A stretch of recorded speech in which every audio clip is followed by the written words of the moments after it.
Okay, well it just came out, the sandblaster a few seconds ago. It took about an hour and a half, I guess maybe 2 hours now. It's about 10 o'clock. I might have started at 8, but I also stopped in between for a while. Pulled off the head. So you can see the sandblaster, of course, won't get in every gap. Did the head separately. Nice and sparkly.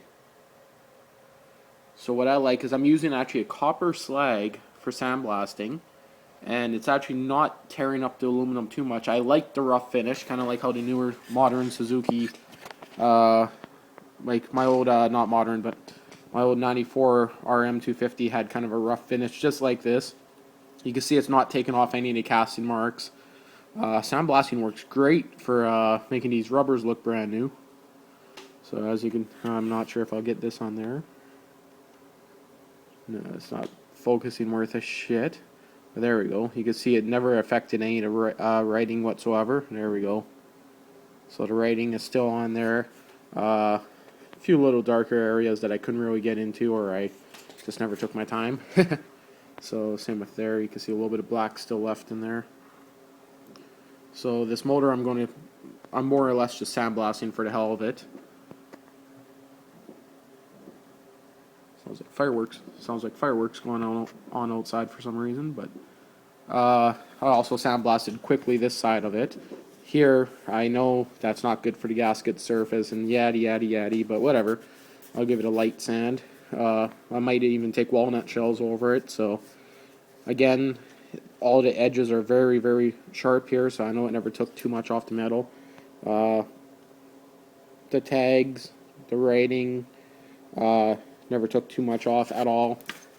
Walnut shells just take forever, so this was super quick. I actually have done a few engines sandblasting them like this. Normally, of course, all of them were taken apart. I see someone had this engine apart before, because you can see the pistons all scratched up, so someone tried cleaning it up at one time. By looking at those bolts there, the cylinder has never been taken off. Intake boot is just cracked to shit, which is normal.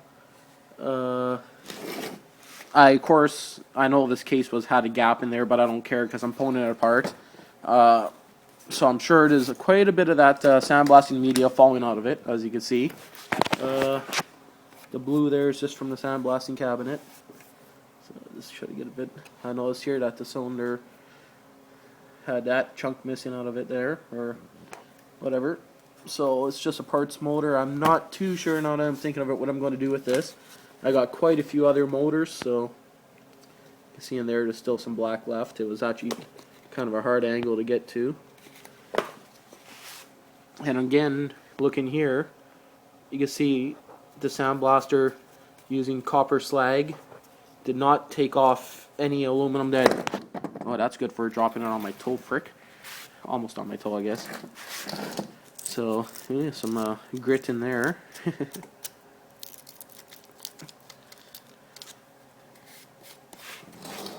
I actually had an issue before trying to get the paint off these here, the covers for painting. So you can see there's still some paint left on this side. This side's raw. It's actually not a paint, it's kind of a finish, I guess. But even in there, it actually did pretty good, even though I just went quickly over it. Here's some gravel in there. Well, not gravel, but copper slag. Pop that case side off in a few seconds here. I was thinking, with this engine here, I might just, you can see there's where the clutch arm was broken.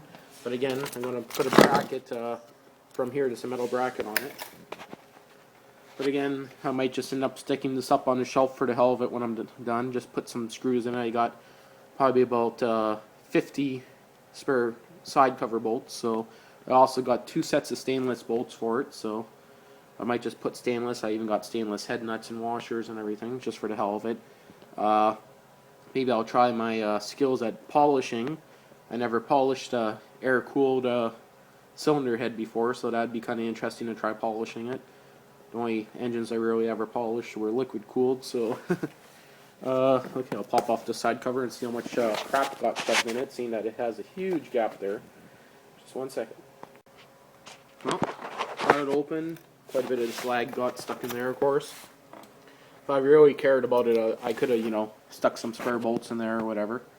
But what I just noticed is it's missing half its clutch. So this motor has half its clutch. At the time I got this motor, it technically, according to the seller, has never been disassembled. Missing a couple side cover bolts because he wanted to keep them for his new one. Didn't say anything about the clutch being taken apart. Didn't say anything about that fin being broken. Nothing about the clutch bracket being broken. Nothing about the cylinder head being taken off and the piston scratched up. And a few other things. So shows that people lie on eBay. I did have this motor for quite some time now. And it doesn't matter to me because I have like tons and tons of these engines and tons of parts. Also found that square nut right there, shoved in between one of these, and look how bad this clutch is worn out. Like, look at that. Like, look at the grooves on there, man. Like, holy shit. So you can see that nut was in the case there for a while, and someone must have been kicking it over because the scratch is all along the whole bin there. But holy shit. So this nut here, when I pulled it apart, was shoved just in between like that. You can see someone was kicking over this engine just because the fact that this scratch is all the way around and it couldn't escape out of there. So that's why you take apart an engine and you look at it when you buy one before you just give it a million kicks. So anyway, more yet less I wanted to play with my new Sound Blaster. Again, this motor I might just take it apart, clean it out. No matter what, I'm splitting the cases because on these engines it's such a simple case to split. Barely takes any time whatsoever. I'm going to split the cases, check all the bearings. They're very, very known, like badly, for the bearing bosses to strip on or to crack on the 77, 78 motors. This is a 79, so it's normally not as bad. I have someone wanting to buy the crank off me if it's in good shape, because all my other cranks are sold or inside engines already, so hard to say if I'm going to part it out or maybe I'll fix this one. I did notice there are some welds on the back here. I actually have two other engines that have holes in the back. What happens is people screw up when they're putting the engine back in. They use the bolt from here and they put it through here, and the actual bolt goes right through the case and into the Kickstarter cover. And of course you leak out all your oil. So someone looks like they welded it up pretty decent there. Turn on my light here. So you can see there it's welded up. I'll have to check those welds out, but it looks of it is good. But people on the site I used to go to, or used to moderate on, used to put the wrong bolts in, so so yeah, that's why that's been welded back up there. So the only thing that these engines are known for, again, is the bearing bosses in the bottom end. See if I can even. So yeah, this one here, basically you see the little hole right in front, or the little circle in front of my finger, those will actually become loose. So when you take off your side cover, you'll actually see it cracked there, and then you wiggle your crankshaft up and down and see if you have any play in it.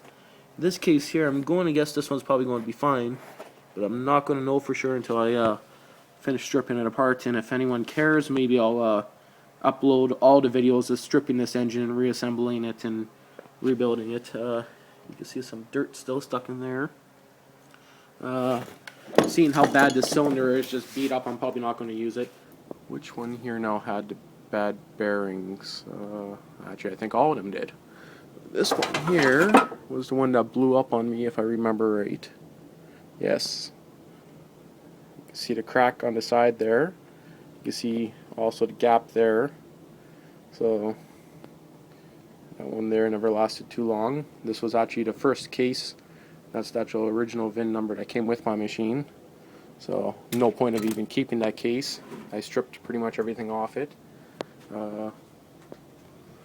That other side there I think was in good shape. That's why I kept it. Also, that one there I think is cracked. This one here is going to be cracked. I never stripped that case apart yet. There's no point of doing it. You can see.